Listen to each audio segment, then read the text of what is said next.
अस्सलाम वालेकुम गाइस। सो आज हम डिस्कस करेंगे अबाउट द प्रोसेस ऑफ डीग्लूटेशन। तो डीग्लूटेशन क्या होता है? बेसिकली ये स्वेलिंग का ही प्रोसेस होता है, जिसमें क्या होता है, हमारे मुंह में जो भी फूड का पार्टिकल है या लिक्विड है जिसको बोलस हम कहते हैं, वो ट्रांसपोर्टेड होता है from our mouth through the pharynx into the oesophagus और फिर स्टमक में।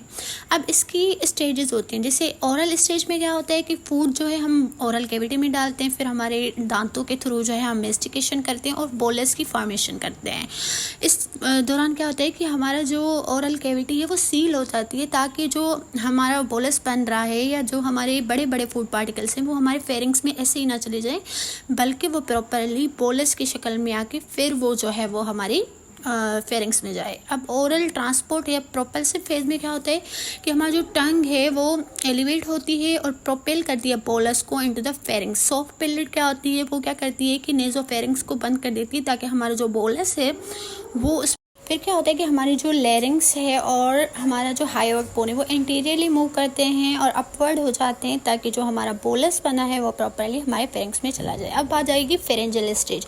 फेरेंजियल स्टेज में क्या होगा कि एपिग्लोटिस जो है वो मूव करेगी posteriorly downward and respiration stop हो जाएगी, ताकि हमारी रेस्पिरेशन स्टॉप हो जाए और ताकि जो है वो फूड जो है हमारे वो रेस्पिरेटरी ट्रैक्ट में ना चला जाए। उसके बाद फेरेंजियल फेज जो है उसमें क्या होगा कि अपर इसोफेजियल जो स्फिंक्टर है वो रिलैक्स हो जाएगा, क्योंकि अब हमारा फूड का जो बोलस है वो फेरिंग्स के थ्रू अब इसोफेगस में जाने लगा है। अब इसोफेजियल फेज में क्या होगा कि जो बोलस है वो इसोफेगस की जो मसल्स हैं वो कॉन्ट्रैक्ट करेंगी, वहाँ पे पेरिस्टाल्टिक मूवमेंट्स होंगी और उन मूवमेंट्स के थ्रू जो हमारा बोलस है वो फाइनली हमारे स्टमक में चला जाएगा। यहाँ पे भी आपको यही बताया जा रहा है कि पहले बोलस था, फिर वो अपर इसोफेजियल स्फिंक्टर यहाँ पे क्लोज है, क्योंकि फूड जो है अभी हमारा वो हमारे माउथ में है, तो हमारा इसोफेजियल जो स्फिंक्टर है वो फिलहाल के लिए क्लोज है। फिर सॉफ्ट पैलेट क्या कर रही है, दूसरी हम पिक्चर को देखेंगे उसमें नेजल कैविटी को ब्लॉक कर रही है, टंग और ओरल कैविटी को ब्लॉक कर रही है, और जो है हमारा वो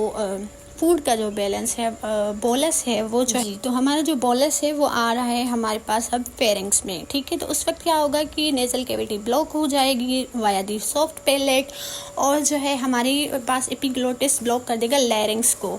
ठीक है, ताकि हमारा फूड का बोलस ना तो नेज़ोफेरिंग्स में जाए और ना ही हमारे रेस्पिरेटरी ट्रैक्ट में जाए, बल्कि वो हमारे पास इसोफेगस में चला जाए। फिर हमारे पास अपर इसोफेजियल स्फिंक्टर ओपन हो जाएगा और फूड का बोलस इसोफेगस में चला जाएगा, और फिर अपर इसोफेजियल स्फिंक्टर जो है वो हमारे पास क्लोज हो जाएगा। फिर हमारे पास क्या खुलेगा, लोअर इसोफेजियल स्फिंक्टर, और फाइनली हमारा जो फूड है वो हमारे स्टमक में चला जाएगा। ठीक है, तो ये था हमारा सारा प्रोसेस कि कैसे हमारा फूड जो है वो माउथ से लेकर हमारे स्टमक तक मूव कर रहा है। तो अगर आपको ये लेक्चर अच्छा लगा हो, पसंद आया हो, तो please like and subscribe my channel, और आगे भी मैं ऐसी वीडियोस